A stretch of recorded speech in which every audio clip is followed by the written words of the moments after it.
Necessary Roughness by Marie Lee. Chapter 1. Okay, I shouldn't have done it. They say hindsight is 20/20. My visibility is now unlimited. I shouldn't have even dreamed of saying anything about the Buddha. But what can I say except that at the time it seemed a perfectly logical thing to do.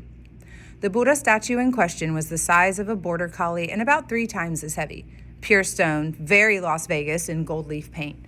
It always sat in the left corner of our living room, its smile semi-hidden behind the potted palm. No one ever paid any attention to it.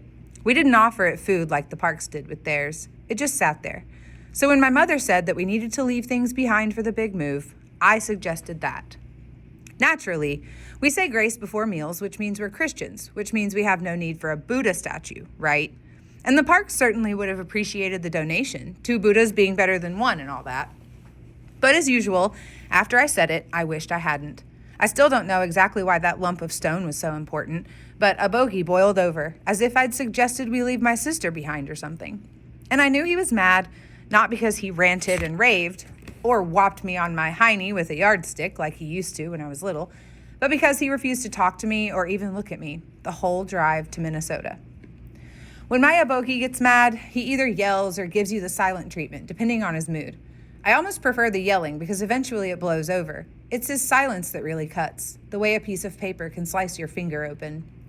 But this time I didn't let him get to me. I was mad too, and we kind of canceled each other out. I couldn't believe it when a bogey told us we were leaving LA.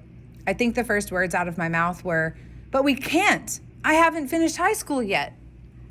Oma, Young and I call her by the Korean word for mom, while a bogey makes us call him a bogey, father, made me go outside, which is rare for her. I didn't stop to think that she was probably upset too.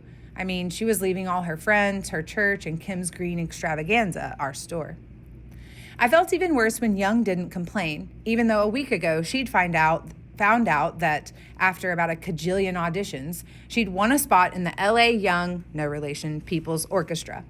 She just nodded when she heard the news, which made a bogey say to me, "Why can't you be more obedient like your sister?" It always boils down to this. I'm the evil twin and Young is the good one. Last night, through the wall, I heard Obogi tell Oma that if we were in Korea, I would never talk back to him like I do. So how does he know? How can he predict what I'd be like? I would say that we're an almost perfect family, except for the one small fact that Obogi and I could start World War III all by ourselves. The way Obogi talks, you'd think he had me mixed up with some other son. One who gets all A's. One who knows what his Obogi wants before he says anything. One who snaps to attention and goes, "Yes, sir," at everything his Obogi says. And as for me, my life is defined by the perpetual fear of pissing him off. I never mean to, like I said, but it's like walking through a minefield.